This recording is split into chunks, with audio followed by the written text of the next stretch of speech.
A very warm welcome to you. Good morning and welcome to Breakfast Central here on News Central Television. My name is Felicity Ezewike and... Good morning. My name is Olisa Chikova. Yes, indeed, it's Tuesday, the 23rd day of March 2021. Welcome to Breakfast Central. We have lots on the program for you today. Oh, yes, trust me. We'll be going to South Africa and loads of places. But first, let's tell you how you can be a part of the conversation. Yes, indeed, you can join up and let us know where you're watching from. Use the hashtag NC Breakfast Central. Follow us at News Central TV and head to our website for more.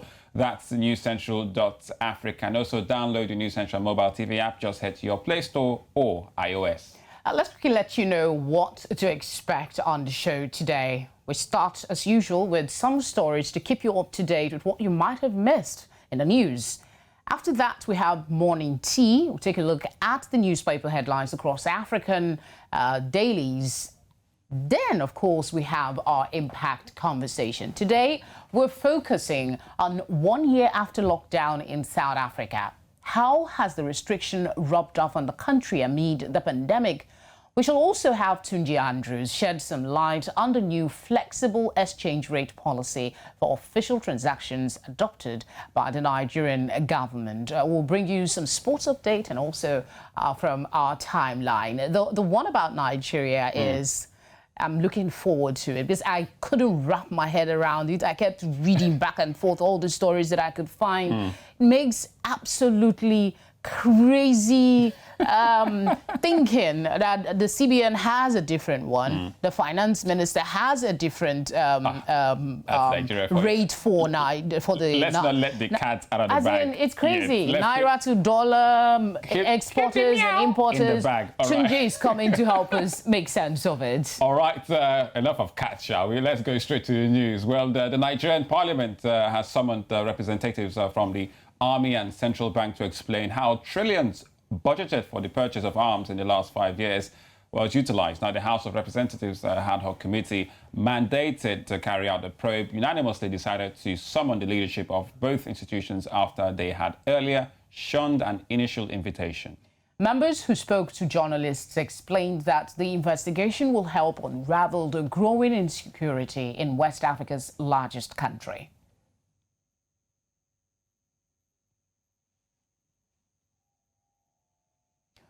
All right, we move to Tanzania now, where former President John Magufuli has been laid to rest. Several African heads of states attended the event, including the presidents of Kenya, South Africa, Zimbabwe, Comoros, Mozambique, Zambia, and the Democratic Republic of Congo.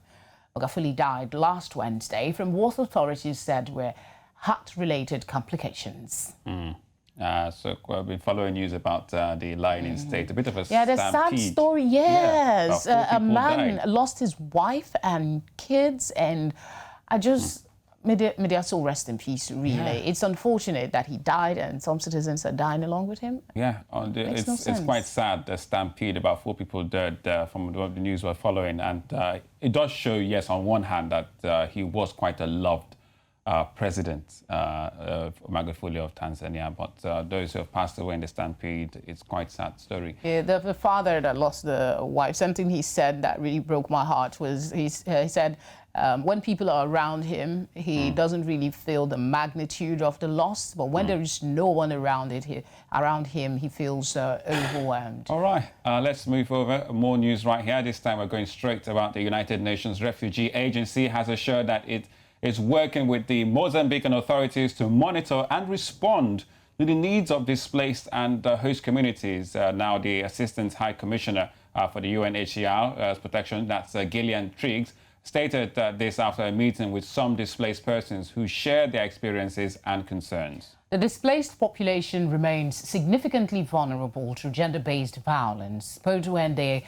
were forced to flee and when they are displaced.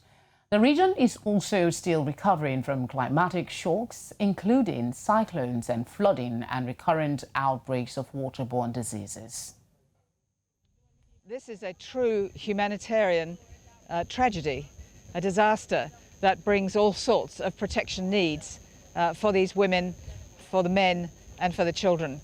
They have fled a conflict of the worst imaginable kind and they've come on dangerous journeys, some in boats, some by land, to find some kind of safety. There are tragedies of an almost unspeakable kind.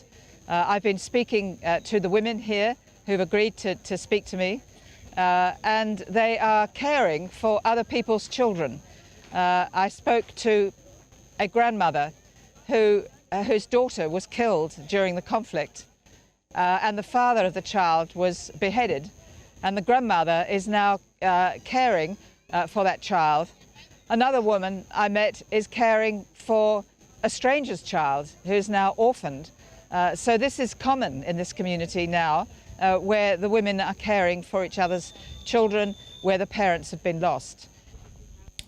I was telling you yesterday about, you know, the part of humanity that's coming out from this pandemic. Yes, it's a tragedy. We still have conflict around the world, but sometimes in the midst of all of this, you see the humane nature of people coming out. You hear the story that lady was telling of young mothers taking care of other people's children. May God give them strength.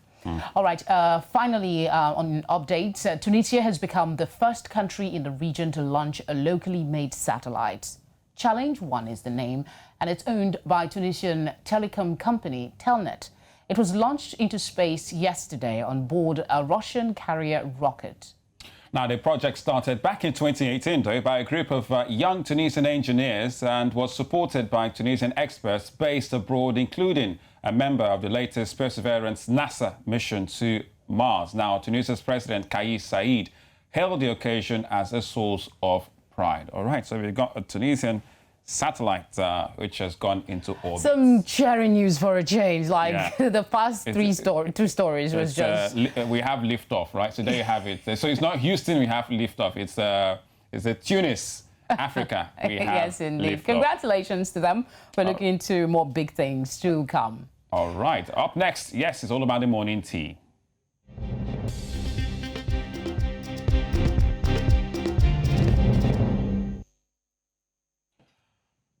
Right then. Yes, morning tea time. You like to start from Nigeria, so... do we start in Nigeria? I think it's only fair if we go straight from South Africa this morning. Let's start from the south of the continent this morning. I hope you have That's your cups nice out and your teacups and your coffee mugs, whatever. Let's start with the South African, with Sowetan in South Africa. Yes, to see what they have for us this morning. Always packing a punch for a headline. So it talks about Ntumba corpse, others brushes with law. So that's on the front page of the Sowetan in South Africa. It says 3 of the accused also had attempted murder, drunken driving cases. As union says murder charge is harsh. Colleagues say the 4 are highly experienced crime fighters. All right, so... that's it for the Sowetan, I guess. Let's see, husband rekindles wife's love for cooking. That must be an interest. Right? Yes, that must be an interesting one. It's on page 17. If you'd like to go take a look at it, husband rekindles wife's love for cooking. I don't know who else would anyway. The New Times is up next. Is from Rwanda. East Africa, Rwanda. Yes, it's going with this big one. Rwanda bridges gender gap in financial inclusion by 10%. Now, it says, despite the rise in the number of women who are banked, they still lag behind. You'll see details of that story on page 4. And there you have it. The president of Rwanda on the front page says, Kagame says, now is the time to scale up investments to ensure digital economy. The president, Kagame, delivers remarks during the virtual spring meeting of the Broadband Commission for Sustainable Development. Yesterday, the meeting came amidst the COVID-19 pandemic, which has more than ever exposed the importance of ensuring digital equity, especially in education. So the Rwanda on the front foot. Yeah, there's this interesting one also on the bottom right of the paper. You see why over 35,000 households need to switch to newer refrigerators. Does refrigerator have lifespan now that you have to, if they're working, why should you change them? Well, there must be something new in that story. You might want to go catch it. All right, still in East Africa, let's go to the Citizen, and this time it's in Kenya. So the scenes from the ceremony of the late John Magufuli, former president of Tanzania, and there you have the new First Lady of Tanzania, and there's Uhuru Kenyatta of Kenya paying tributes at the ceremony. It says, leaders exalt JPM. African leaders shower praise on the late John Pombe Magufuli as they congregate in the nation's capital, Dodoma, to pay their last respects to Tanzania's fifth president who died last week. Quite a telling Still a sense picture. of loss. So when you watch the videos, you just feel that the people feel they've really lost something, even though some expressed skepticism that he might have won. But in any case, they were, hopeful that there was chance for democracy with his emergence. Well. All right. Also on the Daily Nation, also in East Africa, Uganda. We can go to the Daily Monitor. Let's go to the Daily Monitor. So yes, Daily Monitor in Uganda, there's also a front page of what happened yesterday. So there you have it. It says, farewell, fare thee well, it says. African leaders mourn Tanzania's Magufuli. And also that you have 40 MPs fight to keep their seats in Uganda. Okay, let me just go back to that story. I must correct myself. I'm talking about Kolilas, the candidate that passed on. I mixed it up with the burial of Magufuli, but, the death of any leader is something very painful indeed. All right. I think only fair if we come to Nigeria this time. Yes, finally, let's come home to the punch with the mismatch. There's always Nigerian papers too busy for not for my liking, but anyway, who cares about me? Just read it, Olisa, read it. All right, so the punch. Where do we start? Okay, anti-corruption grazing killer gang says arrests hits squad now, and the likes of CAN, ACF tell police security agencies silent. Wow. And also more protests on the front page. Yes, indeed. It seems that's the trend these days. We hope government will listen. Kaduna, the kidnapped students, I think it's their parents that are, agitating and saying government should do the needful and get back their kids from their abductors. Government is yet to respond, even though we know that they're probably working in the background. But we can, understand the pain of some of these parents with their children gone.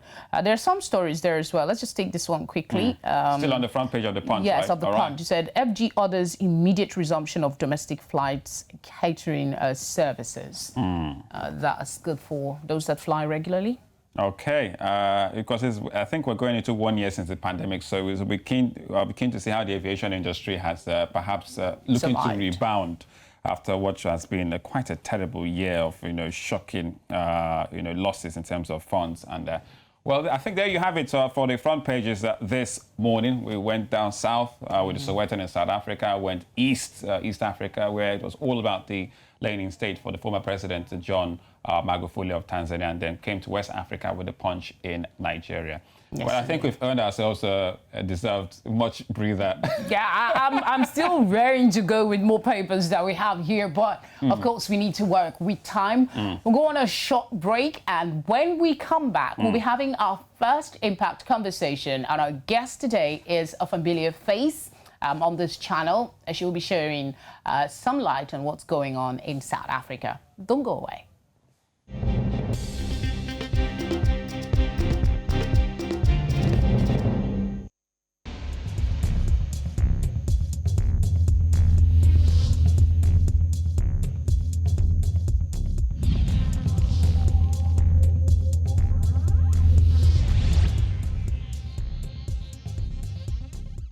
Right, and welcome back. So Breakfast Central this Tuesday morning with Olisa and Felicity. Yes, indeed. It's been good so far. So far, so good. Especially as we're marking 1 year since lockdown in South Africa, one of the worst hit countries when it comes to COVID-19. Yes, indeed. Let's take a background. On March 5, 2020, the South African National Institute for Communicable Diseases confirmed the first case of COVID-19 in that country. On March 15, same year, the president Cyril Ramaphosa declared a national state of disaster and announced measures such as immediate travel restrictions and closures.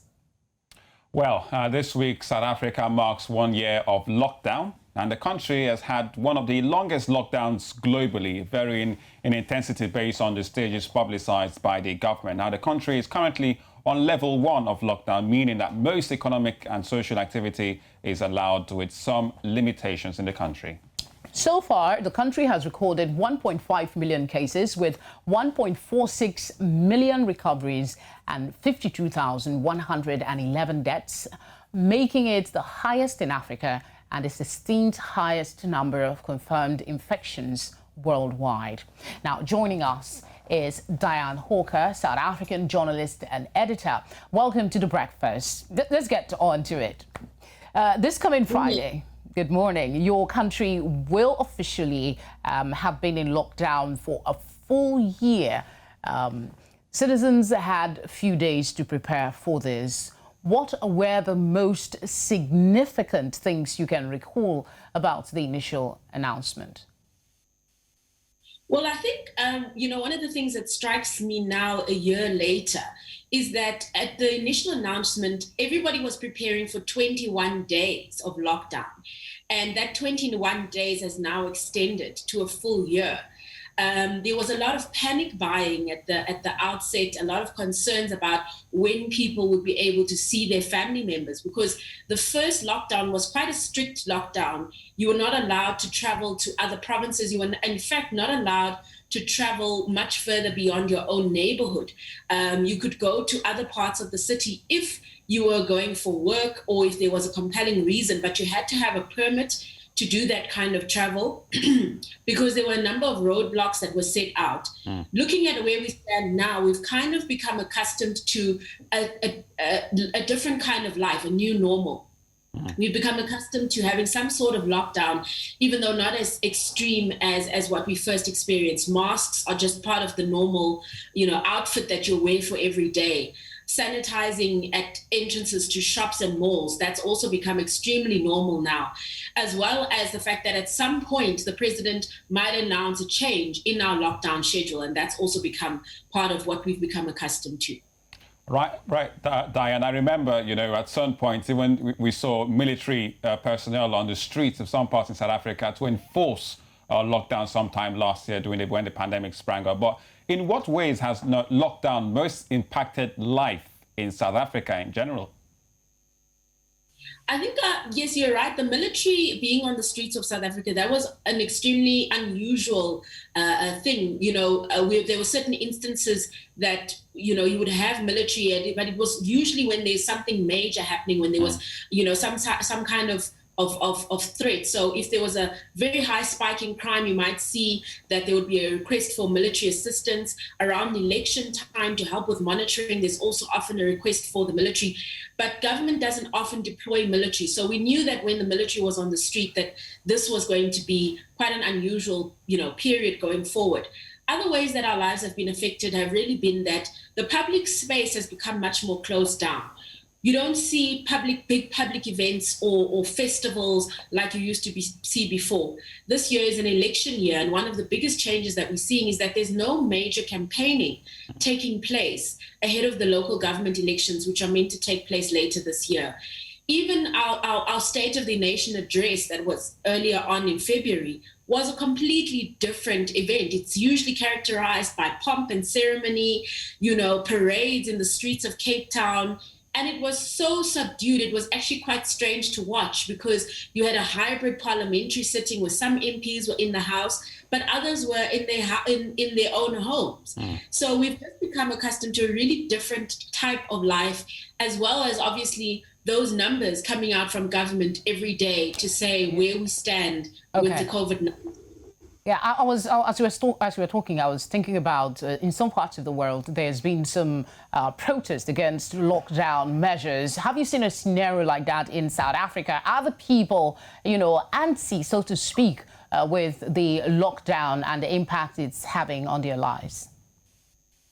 Well, I would say South Africans haven't really protested over lockdown as a whole, but they have protested over some aspects of it. So one of the things that did cause a big concern were some of the restrictions on travel. And we didn't see protests in the street, but we did see a lot of civil society groups complaining about that, to say that people should be allowed at some point to reunite with their families. I know that there was also a court case that was brought because some parents were concerned that their children were with one parent who may have had custody at the time. But because of the strict restrictions of level 5, those parents were not allowed to then take their children to the other parent because the other parent might have been in another city or in another province. And we found that the court has had to make rulings on a regular basis on some of these issues. The tobacco restrictions were also a big concern, and we did see, threats to protest over that, along with the liquor restrictions. But the thing about our lockdown and how government has done it is that there have been different levels. So like you mentioned earlier, we are in level 1 now. And life pretty much continues as normal. People are going to work. You can go to the shops at any time. The only difference is that there's a curfew. So you have to be at home by midnight, and that curfew ends at 4 a.m. But what has been happening is as the numbers begin to increase, then the government relooks that and they go to level 5 or level 1 or level 3. And that has more and more restrictions. Since that initial lockdown, we've mainly stayed between level 3 and 1, and we haven't been needed to go to level 5, which is the strictest part of it again. All right, Diane. I also need to ask you, because one of the features we saw about South African lockdown, despite the regular briefings of Ramaphosa about level 1 or level 3, there was this talk about, bans of alcohol and sales of cigarettes, which clearly made the headlines about the rate of spike of alcohol and the rate of infections going hand in hand. How have South Africans been able to move away from that since? Well, I think in December that was a big concern, obviously, because over the summer season there's generally tends to be a lot more festive activity, people partying and hosting brides, and that's why we were put into another more stricter lockdown over the December period. As a result of that variant that was discovered here in South Africa, our caseloads were going up much, much more. And we did see that, the casualty rooms of hospitals were not able to cope with the high numbers of people coming in with COVID-19, as well as other, normal things such as car accidents or, people being in motor vehicle accidents or other kind of things. What we do see now is that there is a concern that during the Easter period that there might be a need to have some additional restrictions in place, because the Easter period does generally see a lot more travel, people socializing with family members for Easter. There are some very large church gatherings that take place, such as in Moria, in Limpopo, where people from all over the SADC region actually travel to Moria for Easter. And that has been a concern, more than necessarily liquor consumption, that the Easter travel and religious gatherings could actually result in us entering a third wave. And there's a lot of speculation that there might be an additional address just before Easter from the president, where they'll be given some clarity as to what is meant to happen with those religious gatherings, particularly when it comes to the capacity that the churches are allowed to have. Okay. Okay, let's talk about, efforts to contain the pandemic. On Monday, that's February 1, South Africa received the first batch of 1 million AstraZeneca vaccine doses. Now, it is expected to be used to inoculate frontline healthcare workers starting mid-February. But we also know that the AstraZeneca vaccine was said to be ineffective in handling the new variant in your country. What is the state of things now in terms of vaccination? We also understand that that vaccine is being sold. Can you clarify that? Yes, that's it. That's correct. The AstraZeneca vaccine has been sold off to other countries that are in the African Union who don't have the prevalence of the second variant that was discovered here in South Africa in December. I think that second variant caused a lot of headache, in fact, for our government, because they had purchased this AstraZeneca vaccine and the idea was to roll it out within a few weeks. And when that second variant was identified, the brakes had to be put on that. So what we've seen now is more of a focus on Johnson & Johnson, and that has been given to mainly healthcare workers. There isn't word at this stage as to when ordinary South Africans, such as myself, are also going to be inoculated. We've seen several thousand healthcare workers getting that J&J vaccine, which I think has been encouraging. But I think there's also a concern that government has been a bit quiet about the next part, as in when are the people with comorbidities, the elderly, other frontline workers such as police and firefighters and even journalists, when they will be kind of put on that list for inoculation. So we're also hoping that if the president does do an address in the next coming days, that's one of the things that will be addressed. All right, Diane Hawker, thank you very much for joining us, South African journalist and editor. We know that the Easter period is coming in. Let's hope that the Amapiano doesn't cause any increase or any spikes, but no pun intended at the South African taste of music anyway. Thank you very much, Diane, for joining us on The Breakfast. All right, then. We'll be going straight for a break right here on Breakfast Central. We still got more on the business front. Lots to talk about economically, and we'll have Onochie Andrews. Yeah, but before we go on that break, I just want to quickly commend the South African president in particular for his consistency in addressing the people, talking to the people. He doesn't delegate anyone to do it. You see him address the people from time to time. You know, I sense that's maybe one of the reasons you've not had protests over, because there is communication, it seems, at every point. So whether it's complete or not, whether it is not level 1, level 3. Yes, whatever it is, he deserves some commendation for that, I guess. That's it. We'll go on a break. Are you trying to make a comparison on like another president? Of course you know. You know. I'll take you up on that. We'll take a break. We'll be right back.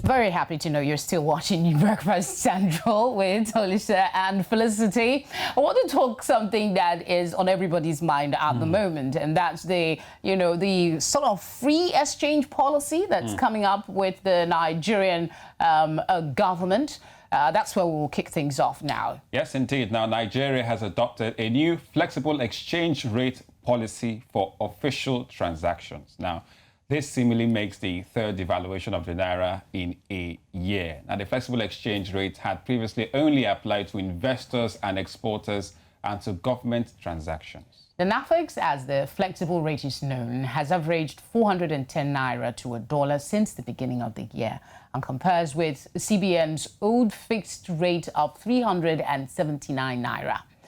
The NAFEX rate was introduced in 2017 as a way of wooing foreign investors without formally devaluing the currency. But recently, investors have complained about dollar shortages. Now, to break this all down, let's bring on, our regular financial analyst right here on Breakfast Central, Onochie Andrews. Well, Onochie, good morning to you. Good to have you back. New week, new one from Nigeria. Well, Onochie, first of all, given how issues around the country's exchange rate have, played out, was this one of the, eventualities or perhaps a surprise, if you may, for you? I'm not sure I was surprised. Remember that I think in February, we did speak here about the CBN governor hinting that we might have devalued, where in I think it was a speech or something, he mentioned that everybody thought it was a mistake where he said something about the new value of the Naira. And I can remember on the show at that particular morning, I was saying that I was checking on the website of the CBN, the CBN's website, that the figure had not changed. And if you check this morning also, you'd realize that the figure has still not changed. The conversation, however, is that what we have now seen from the recent conversation is that if there is going to be a devaluation, this is the prelude to that devaluation, sort of, to make it easier for people to be able to accept. Okay, I mean, just break it down before we go to other technicalities. What does this mean for the ordinary Nigerian? Because sometimes you say, oh, there's so many terms, dollar, Naira. Please break it down. So first of all, it doesn't really concern the ordinary Nigerian yet. And that is because this particular flexible rate is going to be available to the government and certain agencies around the government. The other part, which I think also is a bit of a problem, is because of who announced it. If you would notice, it was the Finance Minister, Zainab Ahmed, who was telling reporters that the average, basically suggesting that maybe it was around 410 Naira. Until the average Nigerian starts to see it at a higher rate. Because, of course, the average Nigerian already buys dollars at a higher rate already. Until we start to see parallel markets start to slightly shoot up. It already started to do it yesterday. We'll be checking the prices this morning again. Until we see that significantly, I don't think this affects us yet. The conversation is around government and government expenditure because, of course, there are government accounts, and those accounts are always adjusted between the dollar and the naira, especially when we have foreign receivables. So I think that is the reason for this conversation from Zainab Ahmed, by the fact that she is the finance minister. So for now, I don't think we should worry ourselves with it. When we need to worry is when we go to our neighborhood BDC and we can't get the dollar for less than 490 naira to 500 naira. Right, which goes back to the complaints about some investors about the dollar shortage. Well, but Tunji, when you look at previous decisions taken to show up the naira, for lack of a better term, or to reduce the demand for the dollar, would you say any of these decisions, have reasonably worked well for us? The last one, I don't think anybody even understands it. That's the 5-for-1. We are still watching how it will play out in reality. But you see, the thing is this: I think Nigerians need to stop this. Their fetish, so to say, with cheap dollars. Why do you call it fetish? I think it is because honestly, it's something that we've been fantasizing about for so long. And if we find a president that will come and say, I will make dollar 1 naira to $1, we will jump at it. China devalues their currency on a regular basis. And they are probably the biggest economy in the world. There is a factor to cheaper currency. There is an advantage to it, which of course we can take advantage of. You see, the problem with having an expensive currency is that foreign investors always want to think twice about coming into your country because they don't know if they come in today, you would then be forced to devalue your currency and then they have to exit at a loss. So they are always, second guessing your decisions. But if your currency is at a fair value, people can easily come in and exit your country at the price they feel is that works for them. So okay. I think there is wisdom in looking at, possibly devaluing the currency. We are not as productive as we want to be anyway. So why are we, fighting to hold expensive dollars? But that is another conversation altogether. Well, we've asked you this question before, if Naira has been devalued. With this conversation now, would you say the Naira has been devalued in this instance? Because, from the little understanding I have, the CBN has a different one. The Finance Ministry has a different figure.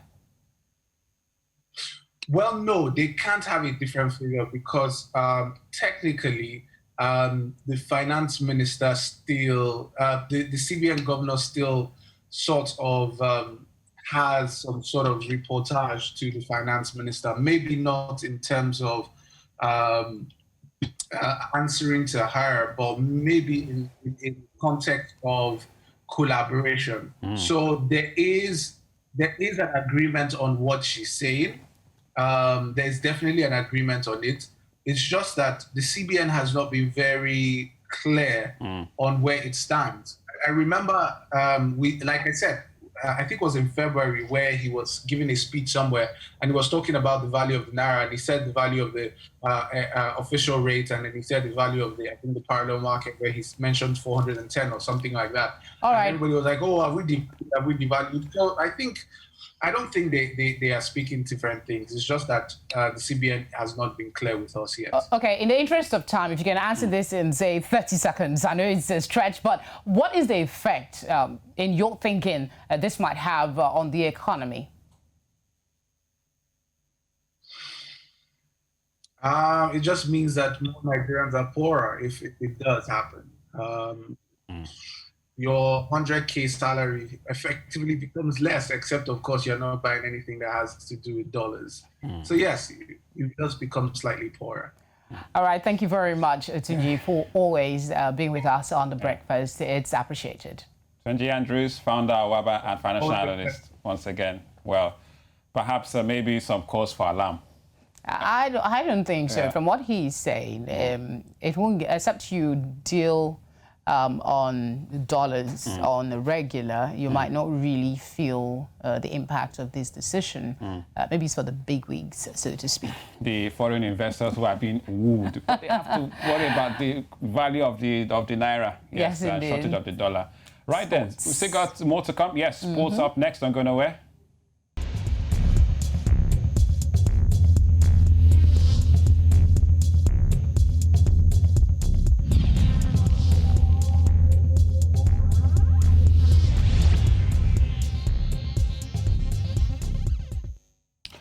Right then, welcome back. Still Breakfast Central, News Central. Don't forget you can catch us right here at News Central TV on Instagram, Twitter, Facebook. Log on to the website, newscentral.africa, and also watch us live on YouTube.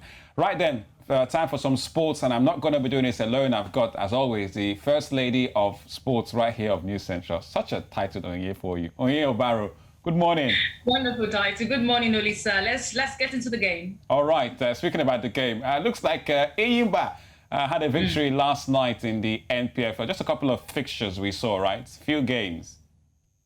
Wonderful for Eyimba. Fatai Osho was able to do something wonderful, tweaking the starting 11 he used for the CAF Confederation Cup that did not tell well for him.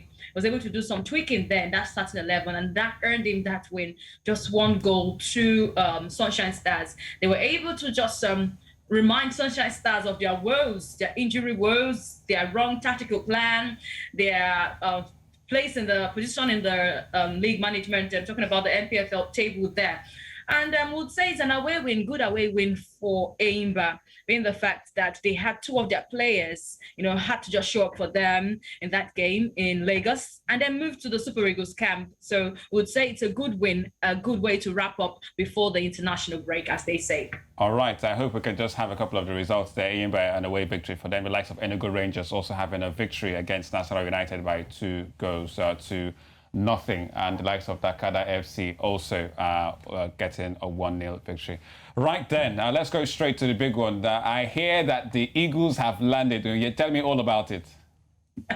Yes, of course, Eagles have landed. The international break is here. We're so happy that we could see all our players flying their trade out there in Europe, coming to Nigeria, having to train over there as the camp opened. For sure, news making the rounds from the media officer of the Super Eagles of Nigeria says 18 players are in camp right now. Of course, you could see for sure in that video where we have Ahmed Musa, Henry Onyekuru, Olai not there, giving you a thumbs up in the camp already. Now, I would say Ahmed Musa and Tris Ekong, who is the assistant captain, leading by example, making it to the camp in a very early hour, being early birds in the Super Eagles camp. For others, we're hoping that they'll be able to join up with the Super Eagles when they fly over there to Benin Republic, as they have their first game against Benin Republic there. But we are also hoping to see more of the players come in and then show their support, make Nigerian fans happy with the fact that they're returning to Lagos. Would say after 20 years, 10 years after when they've played their international friendly there, the Teslim Balogun Stadium. We'll be happy to receive the Super Eagles here in Lagos once again. So we hear a couple of arrivals yesterday, the likes of Paula Onochie, some players still coming in, one by one, bringing their, is it handbag or is it backpacks, shooting into bringing camp? Their money bag, as they would call it. But we are happy to see them. Paul Onochie was the latest player who got into camp yesterday. We're hoping to see more today. So they're still arriving, right? They're still arriving. Yeah, they're still arriving. Of course, they're still arriving. And we're hoping to hear what Genetro has got in stock when we have them to talk, when they get to talk to the media today. All right, so we'll keep an eye on all of that. Keep an eye on the Super Eagles camp. Exciting that we're having them in Lagos. All right, Onochie Obaro, First Lady of Sports for News Central. We'll see you much later at 10:30 a.m. for In the Game. Thank you. Bye. If she's the First Lady of Sports, what am I? Well, looking for title. I know I got you there. I'm still looking for title. All right, I guess we'll just move straight Or the lady of the morning. Oh, Diego. The morning lady. We'll just go to our timeline now. Some interesting things for you. Mine is two in one. Okay. The amplification of complimenting, the importance of complimenting people. Where is it for Twitter? Let's just watch the two of them. Okay. The first one is the lecturer being appreciated, and the second one is a young girl complimenting her grandmother. That's the lecturer on his birthday. All right. Yes, of course. He's a lecturer? Yes, he's actually a lecturer, and the students are appreciating him.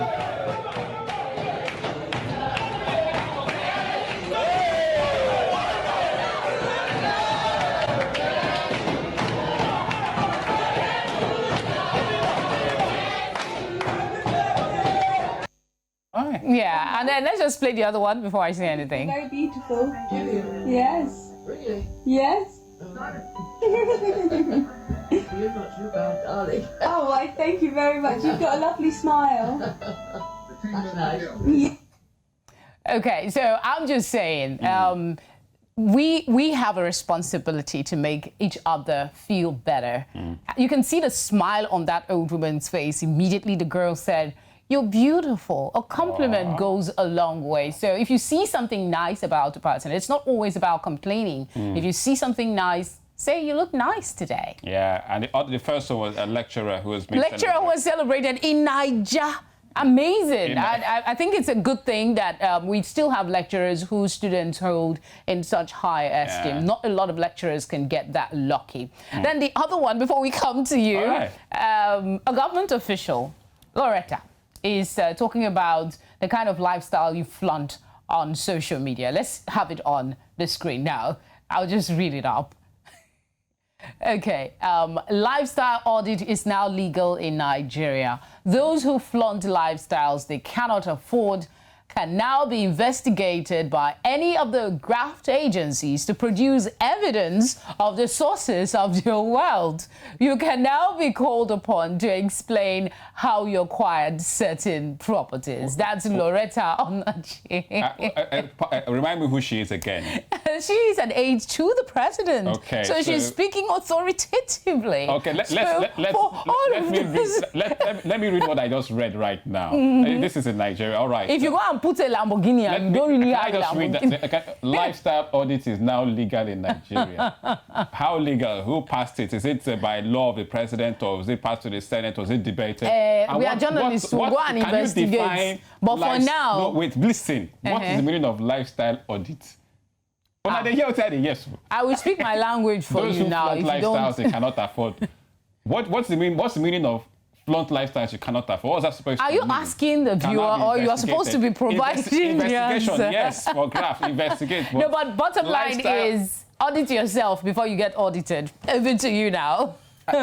Weak. All right, let's come to my timeline. I saw this on yesterday. One of our good, people on social media you get to see tweeting lots about, encouragement and business etiquette. So this is from Bayo Adeyinka, who says, your career is not just about your hard skills. Soft skills do matter. The higher you progress in your career, the more you understand that your career is not all about hard or technical skills. Well, he went on to say in another tweet, talking about that, it says, check this one. It says, when in the workplace, don't keep to yourself. You get to know your colleagues and other departments and stuff like that. But he talked about phone calls, making phone calls and Zoom calls. Oh, yes, I saw that as well. Well, basically, the crux of the matter was that if you are making a phone call or a Zoom call with a superior, you don't hang up. You don't hang up when you finish your meeting or whatever. Except they expressly ask you to do that. I think it's his opinion, really. Yeah, it's a lot of things can yank you offline. Yeah, so in any sense, it's saying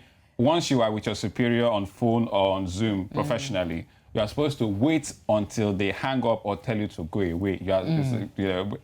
People had response like, really? I don't know why I feel the urge to speak so much. Said, for instance, when you're on virtual meetings with people who are senior to you, allow them to leave the meeting before you go off, except they expressly instruct you to do so. The same applies to phone calls. And we'll have a response there saying, well, check it out from Ojola of Abuja. In local palace, that tweet from Ogoja of Abuja is simply, you could get pressed, and there is nothing you can do other than to drop the call. If you're watching the program right now and you're having a Zoom call, a phone call with your boss or superior in the office or subordinate, so you can get pressed. Even if you make the call, the person makes the call. Whether Zoom, we finish our discussion. Bye bye. But even if it is in the midst of the conversation? No, forget being pressed. We finish what we are saying. We are done. And I'm waiting for you to finish before I go. Like, on top whose credit, top whose data. Like, really. Anyway, just take the lesson and stop analyzing it too much. It's a lesson. It's not a lesson. It's like you said, it's an opinion. So if you are my boss, we just finished our Zoom call. Lisa, see you later. Bye-bye. Bye-bye. I'll not be waiting. You see that? Okay. Anyway. That's too literal. I think it's more like if it's an obvious thing you haven't said goodbye. We can analyze this all day. Let's just go have a conversation around it. But trust me, we have interesting timelines coming up on the Breakfast Central tomorrow morning. We'll be back with you. Thank you so warmly for joining us this morning. Okay, so don't wishing you a lovely day. Wait for us to go before you tune off. No, have a lovely day. Don't mind him. Have a lovely day. We'll see you tomorrow. You know the year will do.